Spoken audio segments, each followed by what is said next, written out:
In the last video, I beat Space Age. This time, I'm going to build a melee base. A melee base that can provide 1000 science per second. Not per minute, per second. I'm going to attempt to achieve this through using the new buildings and legendary quality. I will also attempt to explain my thought process behind my builds and decisions instead of just showing them to you. This is also my first time building a melee base. I've seen some videos about them, but never built my own. So I'm sure if you have any experience in it, you will cringe physically at something that I will do. Without further ado, let's get started. I will quickly clean up my request. It will just make my life easier next time I want to change it or add it somewhere else. Realistically, I have two places where I can set up my melee base. Navis or Volcanus. I don't think I need to explain why I'm not going to do it on Gleba, Volgora or Aquilo. As to whether you want to do it on Volcanus or Navis, it comes down to this recipe. Using lava to make iron and copper. This, with the fact that solar panels produce 4 times more power, are the only upsides I can think of for Volcanus. Now to the downsides. You have to ship the basic science back to Navis. You have a bad water recipe supply, worse oil supply, worse stone supply, having to use foundation instead of landfill, no uranium. As for the downsides of Navis, you have to ship in closer to use the alternative recipe and you have to mine out of finite ore patches. Although it's pretty close to infinite, you can easily get 1000 mining productivity and legendary build miners offer 8% resource drain, meaning a 10 million ore patch becomes roughly 1 billion ore patch. I don't think anyone is going to need more than that, not me at least. So the clear winner is Navis. Transportation is key when it comes to large scale. A sturdy, fast, cheap, and reliable ship is needed. This ship is barely passing the bar. I'm not gonna go into detail again how it all works, but I made sure all the production is done on the upside of the ship. This leaves the bottom section free of storage solely. If I later discover I need more, I can add more easily. Well, about the bottom section being solely for storage, there's barely any. More accumulators for Fulgora. Technologies such as mining productivity and especially robot speeds are essential. Having fast boats is night and day, which is why I'm researching it right now.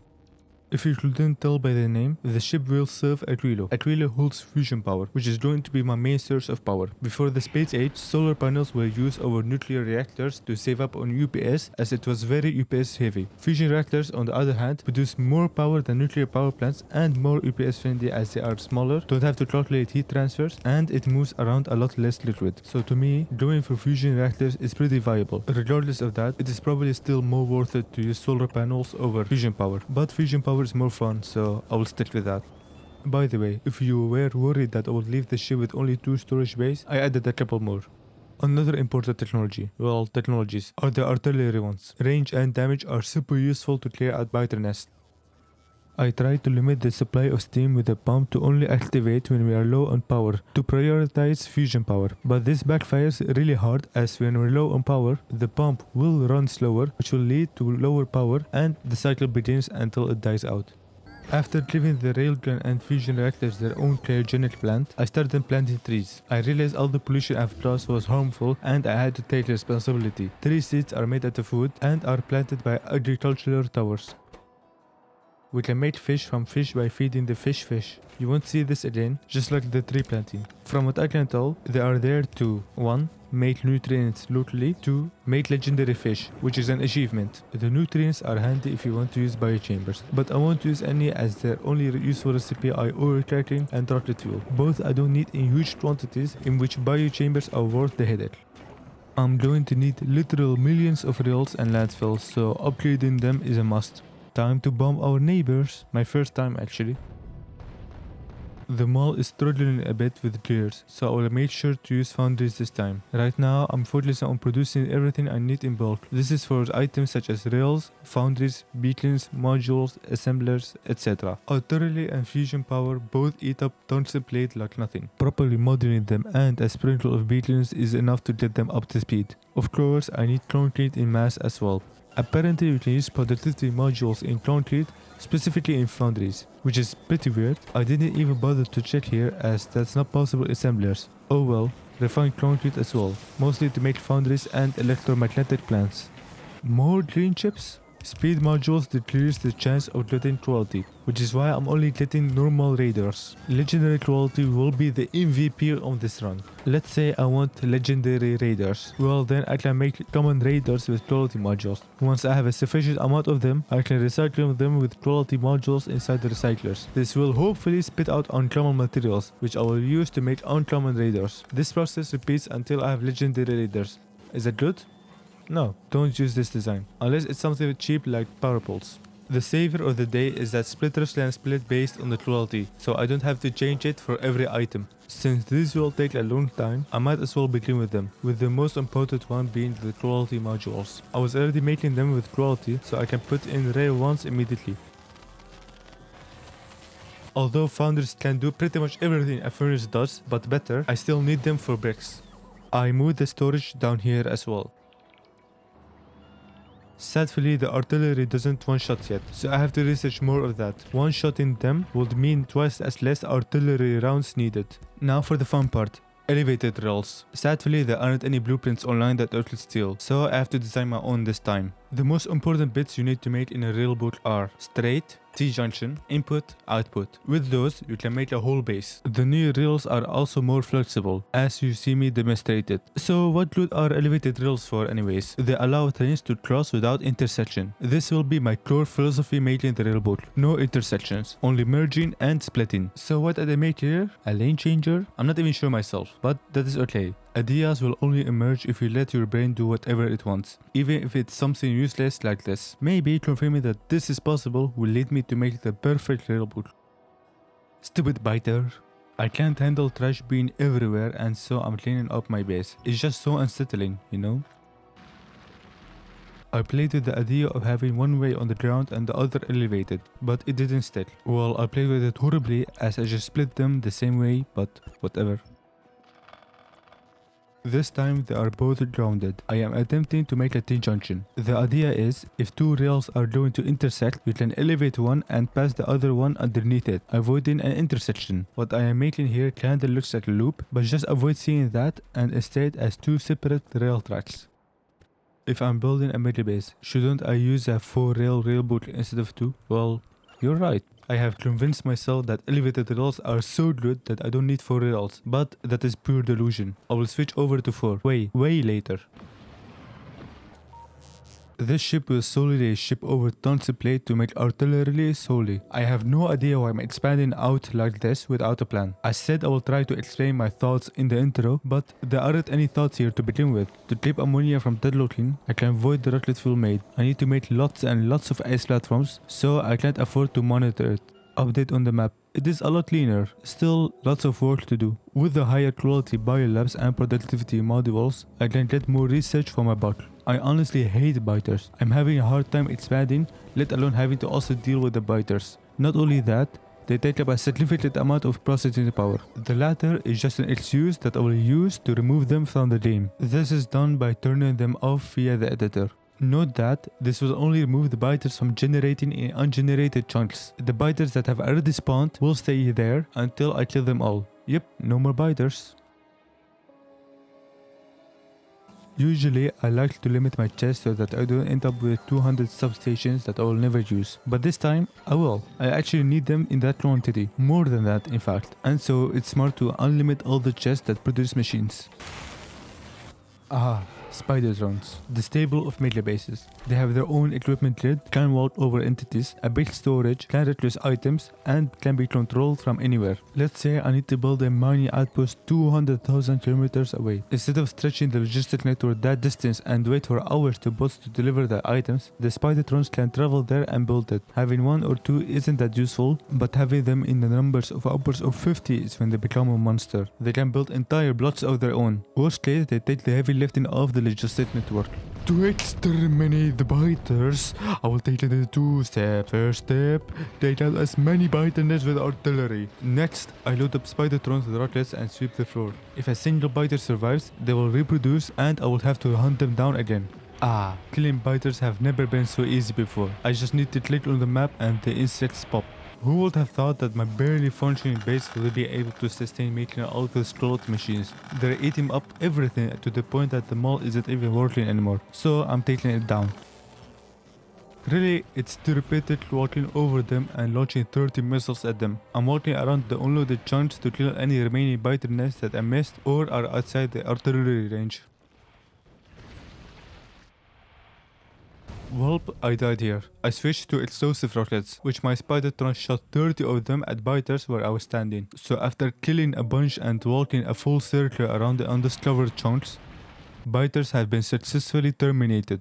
This will be the stable of any setup that I will build. Turning on the chase and turning everything into legendary quality, we see that the foundries produce a whopping 200 iron per second with only 4 beetles surrounding it. This is an insane amount. It is equivalent to more than 3 fully saturated green bolts. But before that, landfill spidertrons, which specialize in landfilling. You can fill every spidertron with the same content, but then it's harder to micromanage the content of it all. It's, in my opinion, better to have specialized spidertrons. For example, one for trains, one for machines, one for modules and beacons, etc. Back to designing. With this kind of throughput, the designs are limited. This isn't even the highest output recipe there is. There's one with like 1000 items per second. That is so fast, in fact, not even surrounding it completely with legendary stack inserters is enough to output this much. You don't believe me? I will show you. Here is the setup. A legendary cryogenic plant filled with legendary speed and productivity modules surrounded by legendary beetles with legendary speed modules. It is fed by infinite petroleum pipe and 2 legendary stack inserters of coal. The plastic is then taken out by 17 legendary stack inserters. This can only export around 1000 plastics a second. When at its speed, it can do 1300. There is simply not enough room for inserters. If you were paying attention, you will have seen that there is a 300% productivity limit. This is to prevent making infinite items out of finite items by recycling them. If it was any higher than 300%, then recycled it, would end up in a net profit. That's why there's a hard limit on everything at 300%. That's why direct insertion is the best. Transporting anything with bots or belts is just suboptimal. I only thought about stack inserters way later, so I will talk about them later on. The foundries don't exactly fit in one wavelength section, but basically I can't infinitely stack them. Very short trains won't work, as I will end up with hundreds at the end. I can't do a very long train as the foundries can't infinitely stack. So instead I will go in the middle, one train with 6 wagons. So this is the iron plate setup. Molten iron arrives, gets pumped into founders, then directly inserted into wagons. I have a waiting place for each station, as I want to crew up 2 trains for each train station. If one train gets empty, the other one can immediately replace it instead of having to wait for the travel time. I did it to accommodate for the insane speeds at which the machines work. A few seconds of downtime will mean thousands of production lost. Now, how worth it is it for all that extra place and trains? Only time will tell. Now for my naming convention of the stations. The most difficult job of a programmer. It consists of 3 variables. The first is what the purpose of the station is. Most of the time, it's either pick up or drop off. Next is the symbol of the item it's carrying. Lastly, how many wagons it accepts. So this is how the station looks for the iron plate production. Next up is molten iron. It requires a lot of iron ore and a sprinkle of calcite. I thought about mixing the calcite with the iron ore in a single wagon. The ratio between the iron ore and the calcite doesn't quite fit in the wagon. I could manually count how many calcites I fit in to make it work, but that's too much work for me. So I will have an extra station for calcite. Just look how big the legendary electric pole range is. I'm clearly too excited about the legendary stuff and I'm using them everywhere. I will later come to the realization that I won't have enough later and remove them. But this is molten iron done. I'm not sure if I want to include robopores in my blueprints, as I'm insecure about whether I want to have my base covered by it or not. Having lots of robots in the network is of course handy. By reading the logistic network, you can easily limit how many robots end up in the network. My goal for the near future is around 20,000 for each. Green is landfill, purple is for buildings, and beige is for trains. If there is a product or intermediate product that I want to produce more without setting up proper infrastructure, I just supply it with robots and surround it by beacons. Engines in particular are slow. Time to build the input for the train network. The input could be as simple as a split off from the single rail or a split off of every rail. Of course, the latter is better to reduce potential train distance. The right rail I router underneath the left rail is fairly easy. The trick is to elevate the main rail instead of the diverging rail, as putting the ramp on the vertical axis is better than the horizontal axis. As for the left rail, I could have easily just split it off, but that would have made it a lot bigger. To reduce the area of it, I routed it underneath the right rail. I'm pretty sure you can just copy, flip, paste the input to make the output, but I built it from scratch. Let's just say I did it to give the base its unique texture. It is pretty slick and I must say I'm proud of it regardless of how simple it is. The start section is very simple. Make sure there's enough distance between your signals for your average train to fit in completely and include only one side of the signals in your blueprint, just like this. Now for the last blueprint to complete my railbook, the T-junction. Of course with it a lot of fiddling, but you can already predict a lot about it. First is that the top rails flap out to connect both the rails on top. They sit on the outer edge of the connection, and so it's almost certain that they will take this path. Second is that the bottom and top rail intersect, and thus one of them need to be elevated. Elevating the rail that's going straight instead of the one turning seems to be always better, and thus I do that as well. Then I connect the bottom rail with the top right rail, and I have a rough sketch. I stare at it a bit, then simplify the design. Simplifying it not only makes it look better, smaller, and more efficient, but it also helps me see it in a clearer way. After simplifying it, I check what is missing. The only connection missing is the bottom rail with the top left rail. I can easily route it over the rails, and that's a T-junction done. I will also add in a loop, which shouldn't be needed, but it is always nice to have. With this, my own original railbook is done. This was good practice for the real challenge. Let's see the spider drones in action.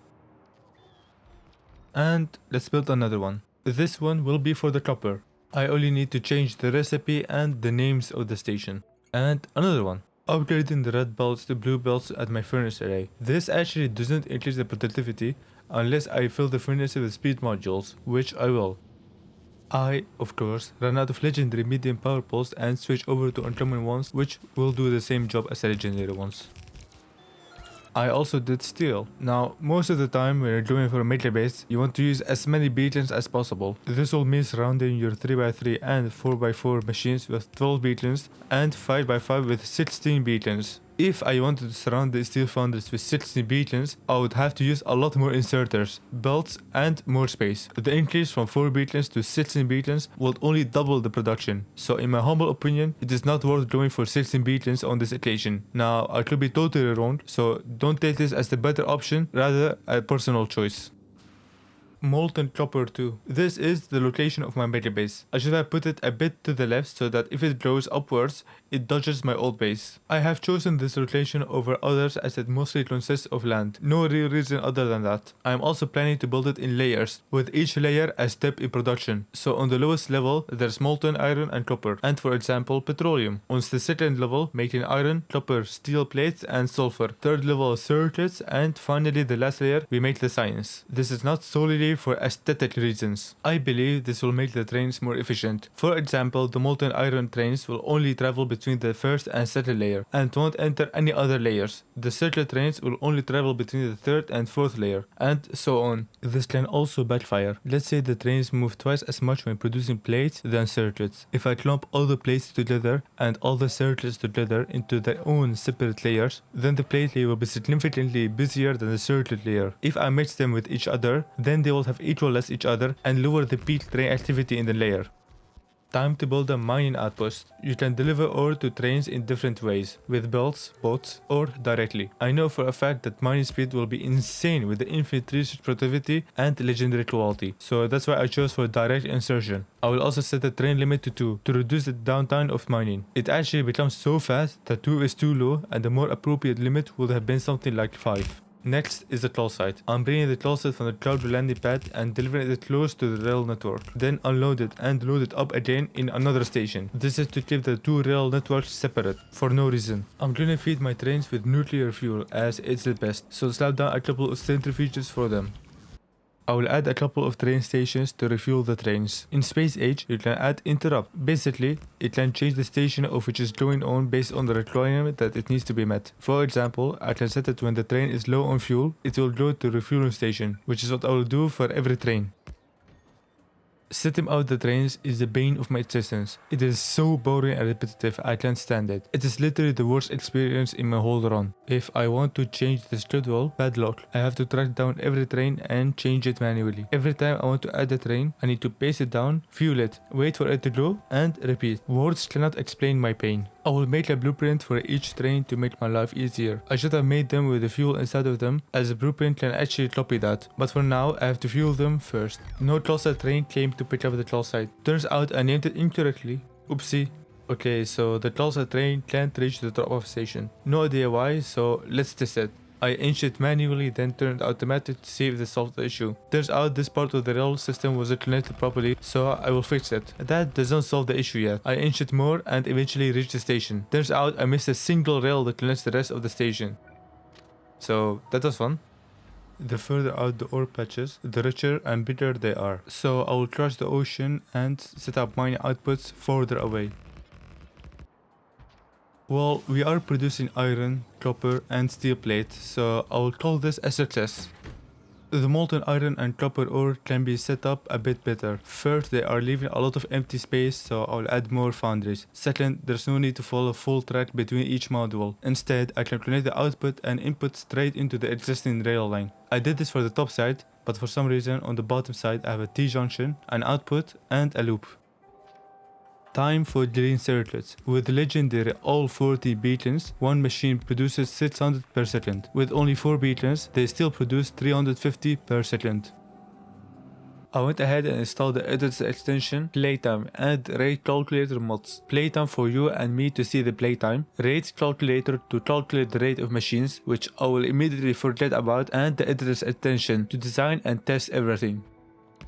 I did some useless adjustments to my rail for some reason, so instead of every time I paste down a blueprint and manually add the trains, I can instead include them in the blueprints. This is an upfront cost that will hopefully pay off in the future. I will do this for every blueprint. Editor extension is a real hero. It provides you with pretty much everything you need to design a blueprint. This ranges from insanely fast bots and big range power poles and roboports to sources of infinite inputs and outputs. If I had to design everything in an actual world instead of here, this video wouldn't be online and I would end up in a mental asylum. I am mostly cleaning up the previous blueprints I've built. This includes adding trains into them, adding input and output rail segments, and hopefully giving them a proper name and logo.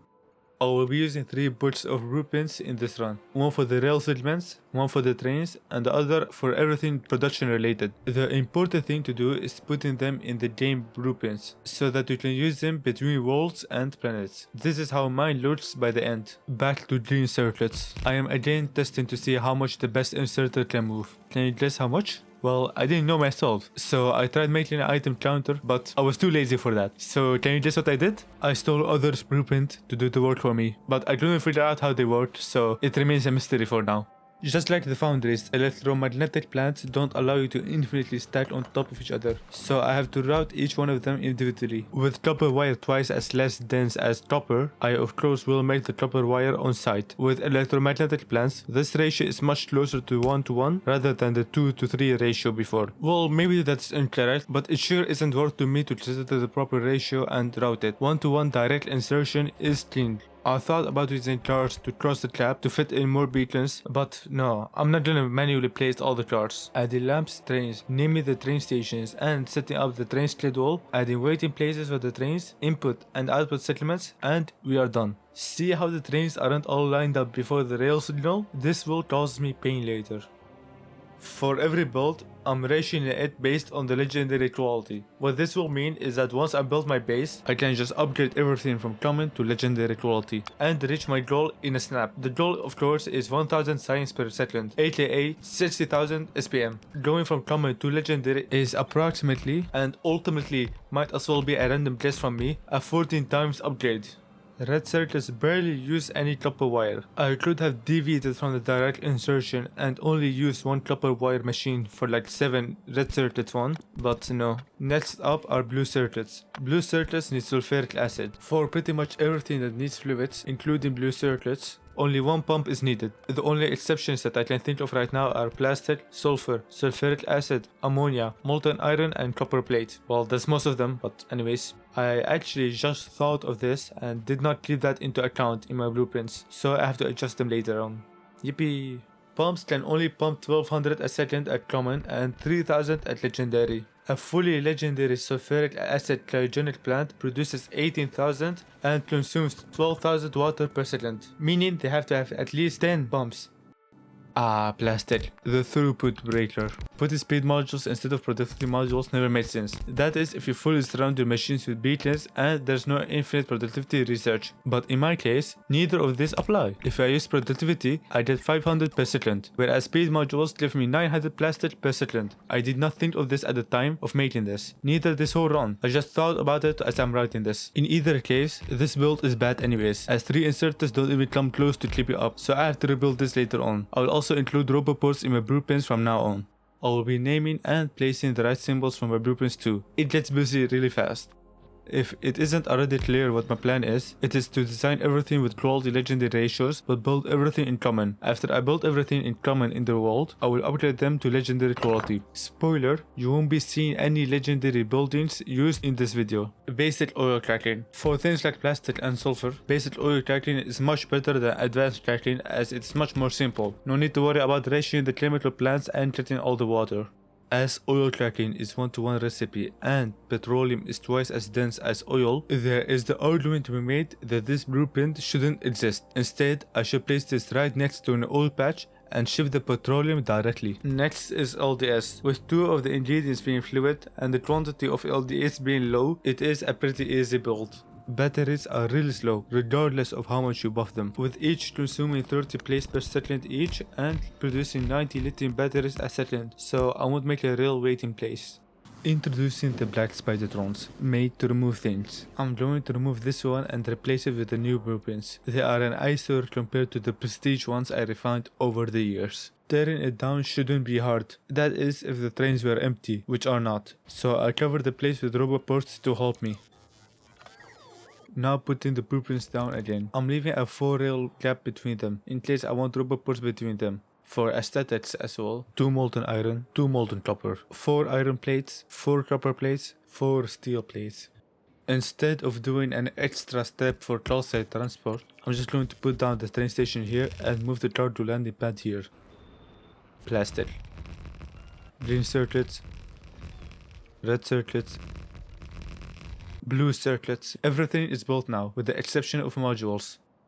New refueling station. As you may notice, none of the trains are moving. This is because they aren't fueled. I need to manually fuel every single one of them.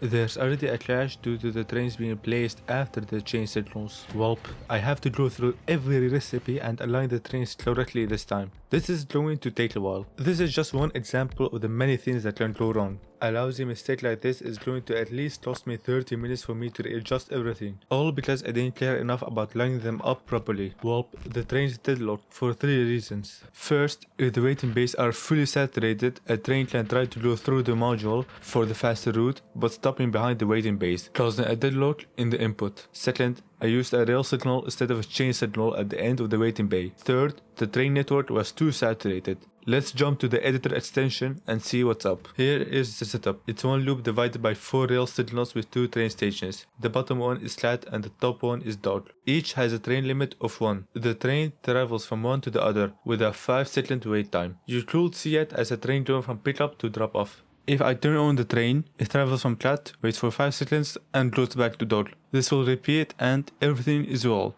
This is the same setup, except I added the blue train, which has the same schedule as the red one. Before I turn them on, what do you think is going to happen? If you ask me, the trains will switch with each other's stations at the same time. So they will travel according to their schedule just fine without them deadlocking.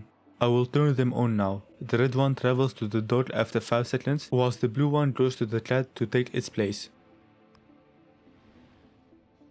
We wait another 5 seconds.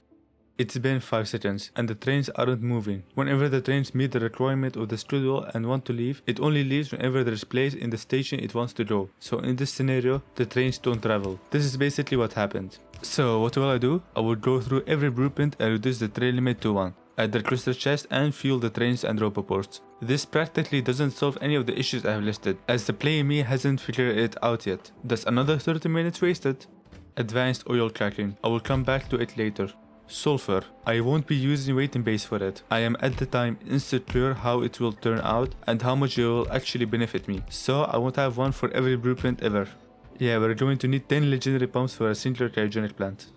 I only have 2 pumps. Can't wait to redesign it. One important thing I'm trying to maintain is the length of the blueprint to save on space. Water station. Even though I stopped grinding for quality on most things, I'm still grinding for quality modules, as it will help me snowball later on. I removed every single train and I'm deciding again how many I need. So in order to figure out how many trains I needed, I decided to make a spreadsheet. Spoiler, it doesn't help me with anything.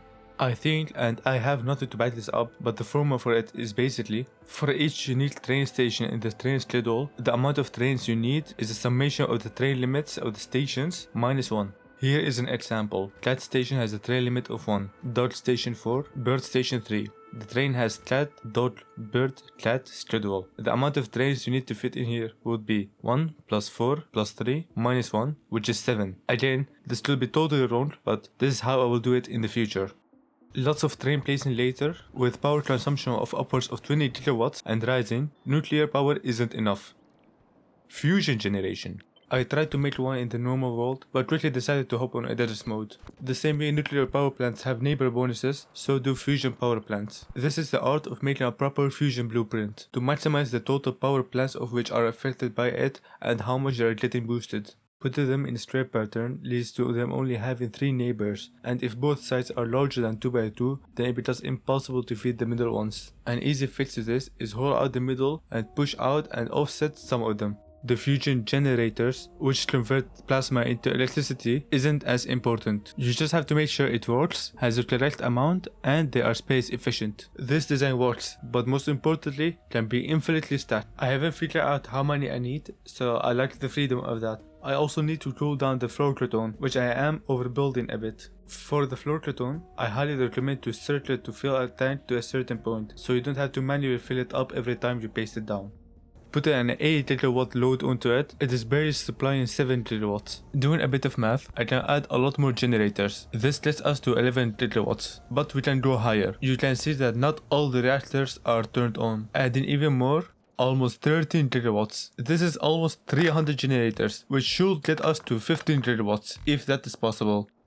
After edging it a bit, 14 kilowatts is the maximum output. Just to show you how insane this is, on the top is a nuclear power plant, providing 1.4 kilowatts. This fusion power is a bit bigger for 10 times the performance. This is 200,000 solar panels. I haven't even got to make it legendary, which should make it roughly 32 kilowatts.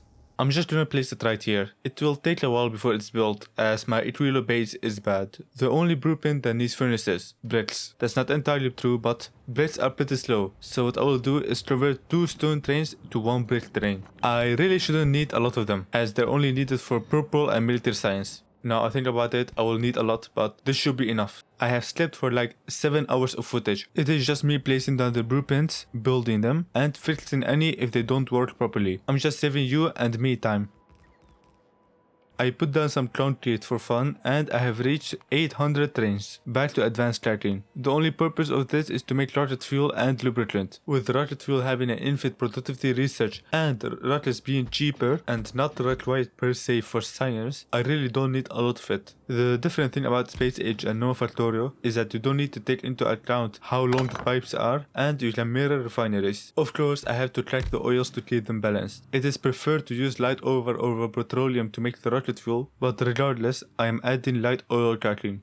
Notice how I'm not using bichambers. I really can't imagine them being worth it. I figured that when there's an infinite productivity research, 2 assemblers will be enough to fully saturate the belt. I did not know at the time that there was a hard cap. This is how it turned out. I, of course, want to use as much light oil. If I prioritize rocket fuel of light oil instead of petroleum ones, then the petroleum will eventually deadlock. So to deal with that, I can prioritize it. This will lead to the trains going there rather than the light oil, which makes it consume less light oil. This will fill up the tanks, making it crack the light oil and produce petroleum, which we don't want. So I didn't do either. Now that I think about it, I should have just put a petroleum pickup station. I forgot the loop and clamped it in here. All the intermediate builders have been made. It's time for the science. 1000 science per second is the goal. Going off 12 weekends, all legendary, I will need 37 assemblers. 37. 2 assemblers are almost enough to fully saturate the belt. Most of the science builds come down to the same thing. 2 input belts that sit on the edges and 1 output either waving through the middle or going out in a perpendicular direction of the input belt. This is plenty for pretty much every science except purple science. You can technically fit 6 belts, maybe even 7 if you are creative. That is if you only use one kind of belt and stack inserters. Otherwise you can fit a lot more easily, with either 5 input and 1 output or 4 inputs and 2 outputs. I don't see them being used ever. Maybe if you specifically want a big square of science assemblers. With the stacked items, 2 belts for each ingredient of red science and the machines at common quality, you can fit a lot of assemblers. Let's do the math. You need 1.4 per second for each material. One belt can carry a maximum of 240 items per second. With 2 bolts, that becomes 480. So 343 assemblers, meaning you can fill a square of 110,000 assemblers by only supplying it from the sides with belts. These are only 12,000 assemblers. The scale is not even conceivable. That is 14 million red science pack per minute. Not sure my PC can handle all that. That was fun to think about. Let's go back and do some real work. I didn't think of stack inserters at the time, so I could only manage 2 assemblers for each row. This is the bare design. I just need to feed the gears and copper plates and it should be done. For the gears, I will directly cast it from molten iron. For me to bring in iron plates, then convert them into gears is just too many steps for me. I will mirror it on the other side too. Notice how there are 6 rows of science, the same amount of my train length. That is red science done. I did some tests, and the 2 important things are belts carry up to 240 items per second, and legendary stack inserters move 60 items per second. Now for green science, made out of belts and inserters. I need 2 belt assemblers and twice as many for the inserters. Again, it's actually much easier to make the iron plate and gears locally, so I'm importing molten iron. I will weave the output belt just like this. This is pretty much the whole setup. There's not much to it. I'm also not surrounding every foundry with beacons as it is overkill. This is green science done. This is the rough ratio for military science. For military science, I need grenades, red ammo, and walls. I will build all of them individually and then combine them all together to make the military science. This is for the red ammo. I will import molten iron again, but I won't make the steel locally. It is 3 blocks of 3 red ammo assemblers stacked on top of each other, basically. Walls take so much bricks. I've got 8 input inserters with 4 inserters for each belt. So much so that I have 2 brick stations next to each other. Then of course I had to route every belt and that took forever of course. This is on 8 times the speed. Thankfully I'm using stacked inserters this time. Now for the grenades. I don't know what to tell you. A lot of these builds are a copy paste with different ratios. 2 input, 1 output. Need the item? Call a train. If there isn't a train with that item, make it. I will combine the red ammo with the grenades and route it. This is how it turned out eventually. Blue science. For each engine, I need 1.5 blue science. I will again import molten iron and make the steel and iron plate locally. I am wondering at this point why I even made blueprints for them when I'm making so much of them locally. Blue science is made out of 2 ingredients, which I have already, so it is pretty easy. I've also started working on legendary stack inserters. Next up is yellow science. I'm kinda scared of purple science, so I will leave it at last. First, I will make the engines. I will keep the same setup I had for the blue science. Next, I will import green circuits, train and make electric engines. Then I import batteries, green circuits and steel to make flying robot frames. Lastly, I import LDS and blue circuits. Put a couple of roboports and surround it with rails. It is good to go. Now for the purple science. I need 52 assemblers. As we know, each legendary stack inserter can move 60 items per second. This will mean that I roughly need 15 inserters. That is physically impossible, and so I'm going to underfeed it. So here's what I will do. I will ratio it to 2 rail and 3 science assemblers per row, then make 6 rows, then make the rest for that and copy paste it another 3 times. For this, I only need 1 beacon for the rails. The productivity modules and electric furnaces quickly follow. Copy paste it 3 times and I'm done. This took me roughly 3 hours to figure out. It may seem like it is straightforward stuff, but the damn scale of this is so massive it is hard to comprehend and build according to it. I now realize that only having 2 rails is horrible. Imagine I built everything just for my base to be heavily limited by the rail throughput. There isn't a railbook online for 4, so I have to build that too. Straight section done. Now for the T-junction. Took me a bit under 2 hours to make. Making it is one thing, explaining it is another. I put this up for 2 days simply because I didn't know what to do. So bear with me. What is a T-junction? It is something that connects 3 straight sections with each other in a way such that a train on any section has access to its corresponding rail on the other straight section. Here I have 3 straight sections. They are perpendicular to each other or parallel. We don't want them to be offset because it will make it messy. A good starting point on how much distance should be between them is when you make a right turn on the outward rail. It can be of course bigger, but that is for later. I'm going to assign names to the rails. A is for the right one, B is for the left one, and C is for the up one. Then each rail is assigned 1 to 4, with the starting point beginning at the rail signal. So a T-junction is made in 3 steps. First, connect A with C, B with C, and A with B. Let's first connect A with C. First one is to connect A1 with C4. Of course, we connect A1 with C4 because they have the same direction and have the same perspective position, being on the outside. It would look like this. We continue A2 with C3, A3 with C2, A4 with C1. It will basically look like this. It is basically a curved straight section. Now the same with B and C. B4 with C1, B3 with C2, B2 with C3, and B1 with C4. And it looks like this. This does look familiar, doesn't it? Now for the last step, A1 with B4, A2 with B3, A3 with B2, and A4 with B1. There you have it, a T-junction. You just need to signal it correctly. Maybe it isn't so good because you can place a signal everywhere, but it is a T-junction. People already figure out a good T-junction. For example, this one, which is pretty standard. But I have something they didn't. Elevated trains. As you can see, there are a lot of intersections. Our goal is to make a T-junction without any intersection. Pure merging and splitting. We now know what a T-junction is. That was the easy part. Now to build it. First, I will connect A1 with C4 and C1 with B4. Those are on the outside, and flaring them outwards gives us more room to work with for the rest. Next, I will space out the rails more to fit rail ramps. I will place them again in an okay spot and connect them again. And you can see that they are really going outwards, away from the center point. I will also put a screenshot top left for the names. To connect A1 with B4, I will go outwards above the rails and around. Connecting A3 with C4 is pretty straightforward. For A2 and C3, I plan to go above A1. Actually, I want to make A2-C3 more compact, so I will connect it in another way. To give myself more comfort, I push back the A1-B4 connection. I can remove the old connection and it is already looking sexy. I also removed all signals to make it easier to copy, flip, mirror and then paste. To make the straight connection A2-B3, I can elevate it to make room for the rails A3, B4, B2 and B1 that have to connect with C. I copy and flip it and connect them.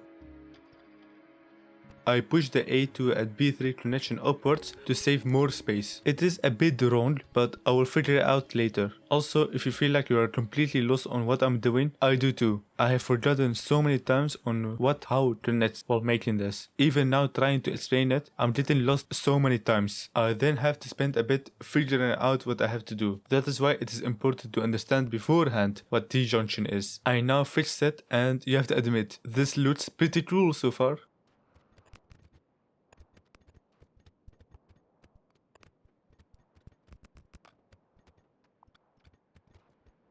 I wanted to do the connections of the most bottom rail first, but then changed my mind and decided to make the straight connection A3 and A4 first. I then connected A4 with C1 and B1 with C4. I am trying to build it in a way that will hinder me the least in the future. You see that from me building away from the center point of the T-junction.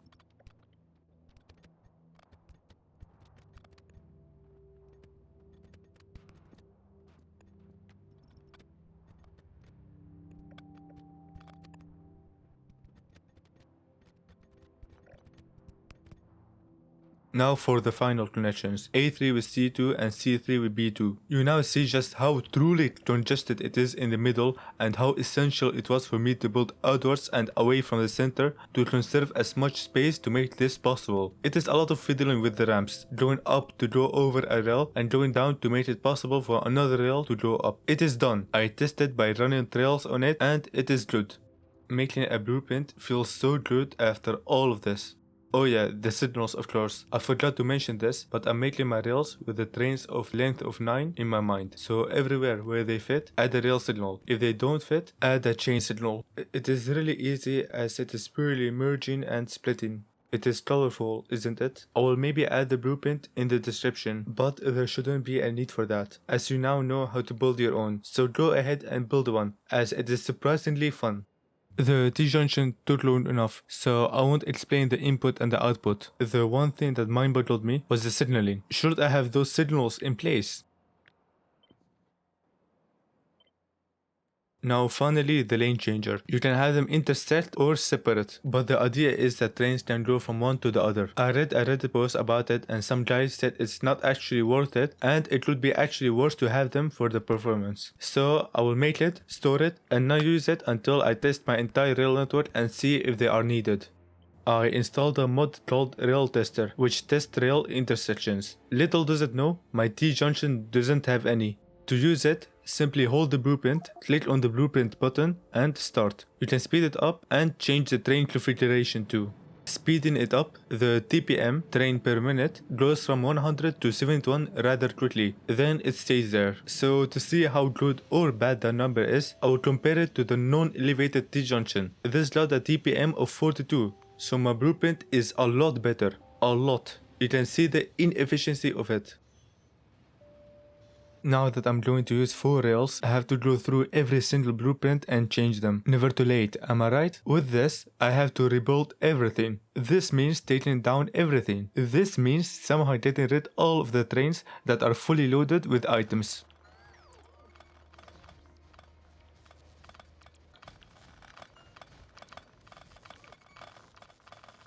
I will load up a save before I destroy everything. This time I will manually shoot down the trains to destroy the items inside. It will take me literal hours if I don't do this.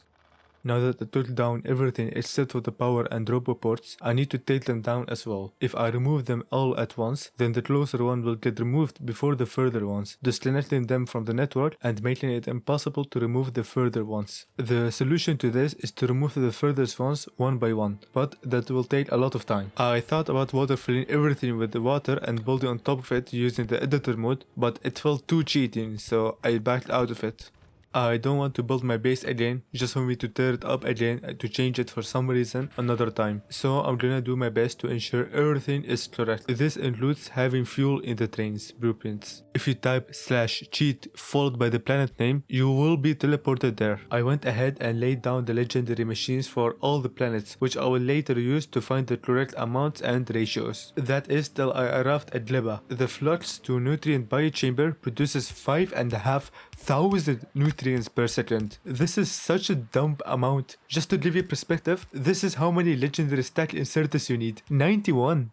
For Aquilo, I had to first put the nuclear power plants before I could do the machines. Now calculating the ratios. I will point out that I'm manually calculating all the ratios for every recipe through Google web browser or a ratio website. These are the ratios for volcano science. So I need 13 foundries making tungsten plates. To feed them, I will import a 13 wagon long train.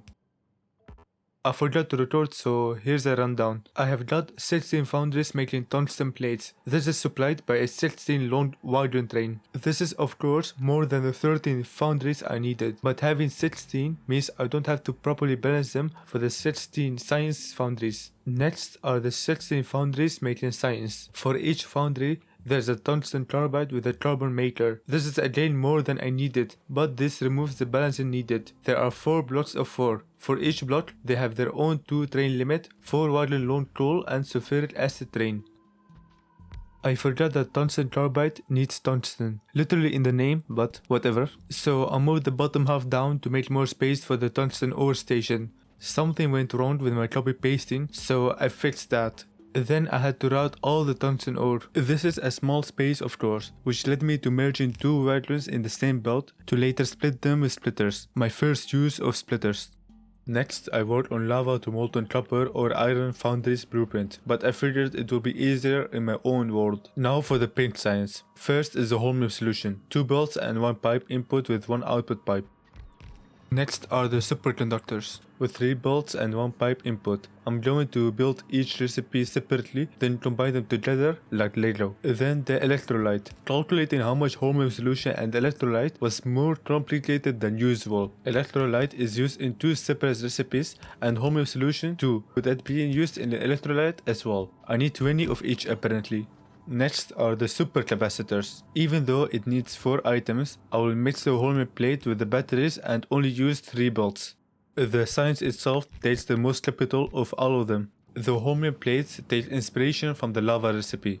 One electromagnetic plant needs 70 batteries per second to make accumulators, so I can only fit 4 in a row. That is if I only wanted one belt of batteries, which I wanted. So 5 rows it is. That is everything I need to assemble the science.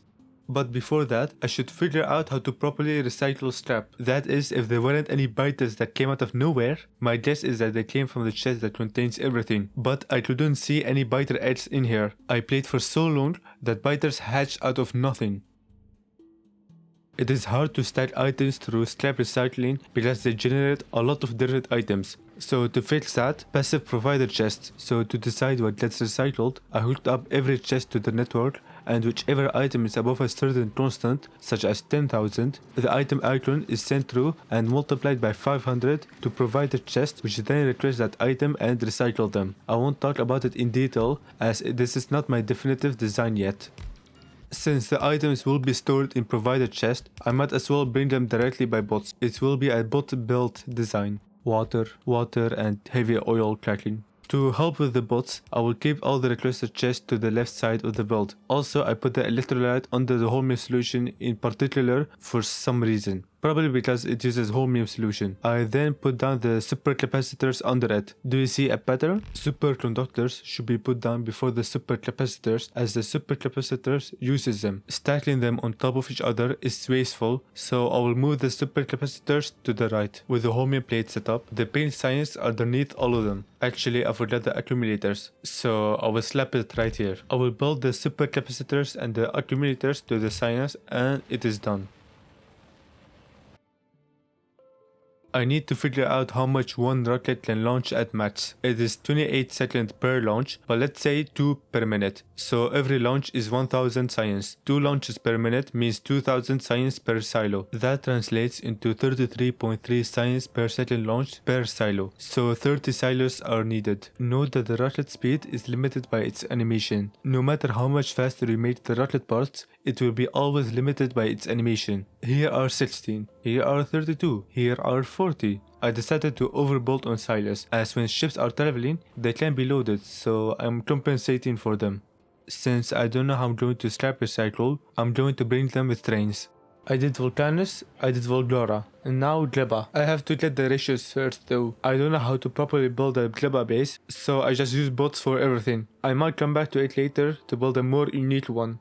Now for the darker blue science, I will build it the same manner as pink science. Can you guess how many cryogenic plants I need to reach my goal? 60. For some reason, this takes the most amount of capital out of all the sciences. I didn't explain why I'm using silos like this, so when the silos are turned to automatic, bots will bring in the materials, but when it is turned off, inserters can insert items to them. This is good, so that only the items that I want to send off using these silos are used. So basically, this is to prevent bots coming from 2 million kilometers away to ship away a reactor. A rare sighting of furnaces in space age. I had to use uncommon medium power pulse so that it could reach everything. Lithium needs ammonia. Ammonia creates ice as a byproduct. This byproduct will get recycled into nothing. Flow-Triton output on the cryogenic science is hard capped at half. Productivity doesn't affect the production of cold Flow-Triton. So without productivity, putting in 1 cold Flow-Triton gives you a half hot Flow-Triton. If you add productivity, you put in 1 cold Flow-Triton and it also gives you out half a hot Flow-Triton. As far as I'm aware, this is the only recipe where productivity doesn't affect the recipe. Pretty interesting, isn't it? 1 Flow-Triton fridge for each row with 1 Flow-Triton maker is enough. I will put down the lithium maker right here. Dealing with the high throughput recipes is already hard. Dealing with them in Otuilo is even harder, so you end up with something like this. To get rid of the unwanted ammonia, I will make rocket fuel and burn it. Designing an Aquilo is different. It is a painful different. It is not enjoyable at all, and it takes away what makes designing in Factorio fun. I don't have a good way to explain it. Maybe you think otherwise. I am thankful that there isn't a lot of content on this planet. Pretty smart of the developers to put Aquilo as the last planet. I will put it right up here and connect it. I'll also have to spread random nuclear reactors around the whole thing to keep it warm. I could recycle the rocket fuel to get rid of them, but I will give heating towers a chance. Turning it on, the lithium seems to be underperforming. I might have made a mistake with the ratios. I'll see if it gets fixed when it's upgraded to legendary. Hey guys, can someone get me down from here? I accidentally stepped out. The last thing I need, spaceships. Spaceships to transport lots and lots of items. I painted the whole space with a space platform to see how big I can make my spaceship. It is a bit weird. At the beginning there's a limit, especially sideways. Once you reach the limit with your space platforms, the limit increases. But this got me nowhere. You know what the best spaceship is? One that makes science. Space science exists out of iron plates, ice and carbon. 977. I don't think I need more than one. This is for the iron plate. One iron maker with one closet maker. Be sure to filter the items. One carbon maker with two ice makers. Splitting the science in 4 rows, then pasting it down on a fresh ship. Adding fusion power, adding collectors, and it's done. Just make sure to throw away asteroids if there are too much. I wasn't getting enough asteroids, and just sitting doesn't let you many asteroids. To solve this, I had this brilliant idea. You know when you have to travel between planets, there are the asteroids you need to destroy as a challenge? Well, I'm going to take advantage of that. The challenge itself will be the reward. This is the final product. Just to see if it works, if everything is legendary. It does, almost flawlessly actually. I say almost, as nothing is perfect. So when you have 4 assemblers you want to balance on a belt, you will just offload it to the other side of the belt and continue. But if you have 5, it's not that simple. The 3rd assembler has to offload on both sides, which is what I did here. Well, that is 5,000 under the goal, roughly 10%. I take that. When it comes to building a ship, I'm really bad at it. I really can't wrap my head around it. Like, I understand it, but I just don't make anything good. For example, I underbuilt the fuel production way too much, and I have no idea how much ammo I need. I built another and this happens. I can't do this shit. Oh, who would have seen that coming? Oh, how? And then this. It has been a while, but I promise, this is the last time I'm building the mega base. I don't think I need to show you guys this process again. I want to connect in between the layers here. Since I don't have a 4-way junction, I have to remove 2 modules to fit in this. I really don't want to think about building a 4-way junction. Ladies and gentlemen, pasting down the red science blueprint after 100 hours. Enjoy me building the sciences.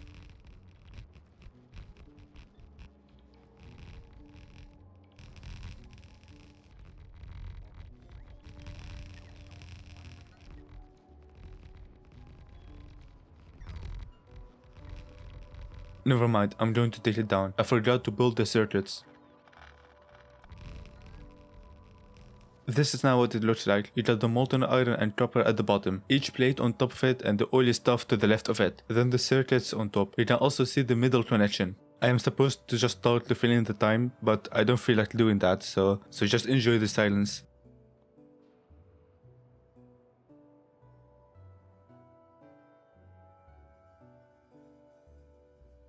It does look good now.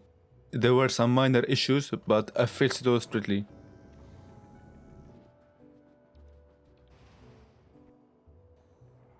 One thing that's really annoying is if you remove or add items into the system, it will make it perform worse or clog it up. For example, if the last wagon suddenly became empty of the input train, then the last wagon of the output train won't be filled and all others will. Once the input train leaves and another comes with the last wagon full of items, only the last machine will work to fill up the wagon, as the other wagons are full. Once the last wagon fills up, the output train leaves and another comes. Here we arrive at the same starting position. Its effects, according to my judgment, are a big and persistent issue. It doubles the time of which trains need to be filled up. To solve this, destroy everything and rebuild it again. If you want the train to be time based, you can divide the total storage of the wagon and divide it by the amount of machine makes per second. Then add like 5 seconds for nuances and you're done. Of course, this gives the trains the opportunity to be mismatched. Loop. I forgot to make this. I'll just add it right here and add a station right underneath it. The thing with loop is that it takes heavy oil. This will quickly deadlock as I'm not consuming rocket fuel at the moment, and thus the light oil and petroleum will quickly deadlock the system. To solve this, I can recycle the excess rocket fuel whenever I'm low on heavy oil, but I will leave that for later. I added light oil cracking for funsies as well. The loop is needed for the yellow science. I didn't route the materials for furnaces correctly, so I somehow ran out of uranium, and so I'm setting up a mining outpost for them. Great thing, I'm already making sulfuric acid on a train, so I just need to set up the station. A lot of the machines aren't working because of the lack of resources, so it is time to set up more mines. I really should have increased the train limit. The scary thing about this is that I was running out of nuclear fuel. Even though I'm switching to fusion power, nuclear power still has a huge quantity that I can't lose suddenly.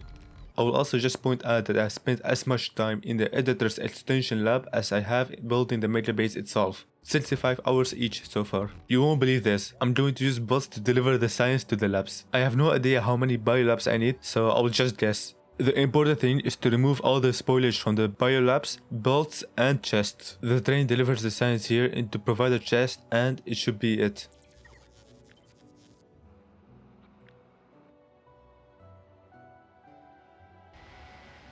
For Gleba, I designed a somewhat better turret wall to fight the natural inhabitants. The core ideas of this are as much damage, area damage in particular, of which the meta Teslas are better than the laser turrets, power poles that are spread apart and interconnected with each other. If one gets destroyed, the other should stay connected. Laser turrets at the edge of the core to distract the pentapods. But then I thought to myself, why don't I just bomb them? Which I did.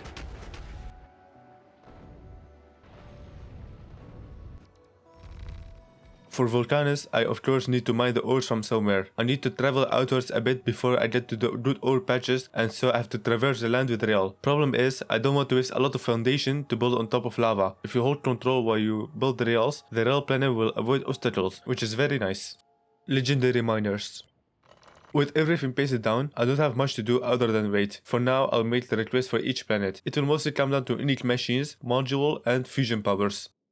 Researcher productivity. I'm making around 3000 SPM. That is a long shot from my supposed goal of 60,000, but you have to trust the process. For the spaceships, I have to decide the routes. For a general spaceship, the most simple one is going from Volcanus to Navis to Volgora to Gleba and back to Volcanus. You can add Aquilo if you want, then it will be going from Volgora to Aquilo and then Gleba, and the rest is the same. Of course, you can go the other way around, but it is practically the same. The downside of that is that the spaceship doesn't go from Gleba to Navis directly, so the purpose of the route you see here is to have a loop whilst going from Gleba to Navis directly. But what I will do is for general items such as machines and modules, I'll have them do a big normal loop. For high quantity items such as science and calcite, I'll have the spaceship go to that planet and immediately back. I might have multiple ships for one item later on.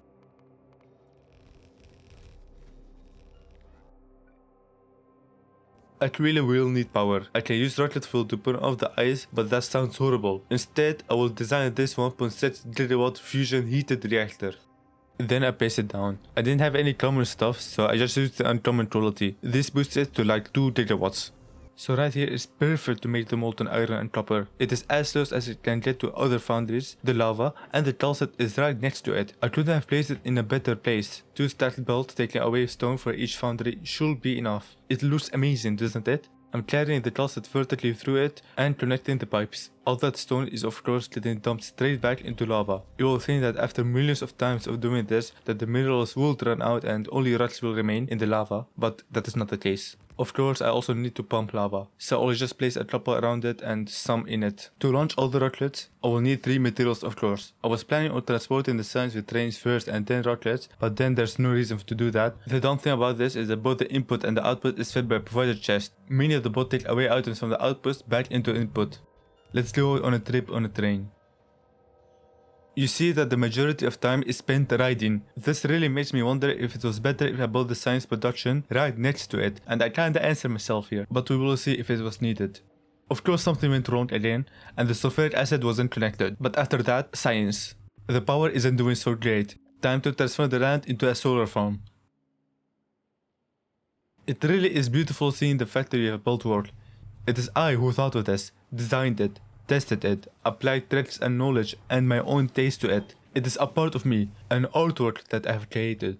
I have laid off all the ships that are unnecessary, for ones that are yet to be deleted, but their jobs not replaced, I gave them the letter D. The letter D are the ships that I recently implemented and I will keep until the end of the game. Now that I'm setting up the trains for the interplanetary science, I've pretty much built everything. I just need to wait a couple of hours before everything finishes building. That is my base in the comet tier. All I have to do now is upgrade everything to legendary to reach my goal. Easier said than done. I will do that in the next video, as I want a video out at this point and I'm running out of storage. I might even expand even more and push the base to the limit. I can't promise anything. But before I dive straight into quality, let's get a taste of it. From my understanding, there are two ways of farming legendary materials. One is to get advanced items to legendary and then recycle them down to get more basic materials, or get legendary basic materials with them make advanced legendary items. What I will do is the latter. I will try to achieve a decent amount of legendary iron plates with this. Note that the speed of module decreases with the quality, so I can't use any. So here's my thought process. With such high mining productivity, I can generate a lot of iron ore without any speed modules. Pair this with quality modules and I have lots of quality iron ore. Since I'm aiming for legendary quality, I will recycle common, uncommon and rare iron ore. For the epic and legendary ore, I have something else in mind. It is important to account for one more belt of ore than you are dealing with. The recycling produces a lot of ore that needs to be fed back into the system, sorted and recycled again. The recyclers are supposed to stack, but usually they don't as their input varies. To fix this, I built this little loop with stack inserters, filtered per quality. And yes, you can filter per quality, which is really nice as I can copy paste this setup, for example copper. I will also recycle the rare iron ore, which is what we end up with. Eventually it deadlocks, but looking at the production graph, I'm making a very little amount of legendary ore and about 10 times more of epic ore. This was only the base. The next step is smelting the iron ore. If you're asking me why I'm not using foundries, it is because liquid doesn't have quality. The quality of the iron plate is determined by the calcite. This can be a really good way to get rare iron, but not any higher, as it is harder to climb quality in calcite than iron ore, as it doesn't have recipes that are necessarily destructible. The epic ore will get smelted with quality and the legendary ore will get smelted with productivity, converting epic into legendary, preserving more of the legendary. Of course, there will be epic plates coming out of it. I will recycle these with quality and loop it back in. Then store all the legendary plates in a chest for a train to pick it up later. I don't know why I only have one chest. Now copy pasting that in my vault, I decided to make a legendary iron station as well, for concrete, but that's much easier to get on Volgara, so it is useless. But instead of straight up recycling the epic plates, I can first convert them into gears and recycle them again. I'm not sure which is more worth it, to have productivity or quality modules in it. There is another iron ore patch here, so I'll paste down the same thing and merge them together. The same goes for copper, bricks and uranium too. Since belts have different lengths, the wagons don't empty at the same exact time, but it shouldn't affect performance hopefully. I actually can add another step for the iron plate recycling, which is to make the belts. Now I certainly should have put quality modules in the foundries, but I didn't for some reason. But the other positive thing about this is that the process grants me 50% productivity for free. The more steps in the recipe chain you have, the more you can fit in quality and productivity modules, the better the process becomes. So to see if productivity or quality is better, I decided to conduct this experiment side by side. One is quality focused, one is productivity focused. The quality is about 20% better, so quality wins. With this, I would like to conclude the video. There are still lots of other ways to get quality, for example acid reprocessing and Volgora scrap, but that is for another time. Thank you for watching, and like, comment and subscribe, as that motivates me to do more. In response to the comments about my active windows, it is tight, and so I will wait for further votes to decide whether I should activate or not.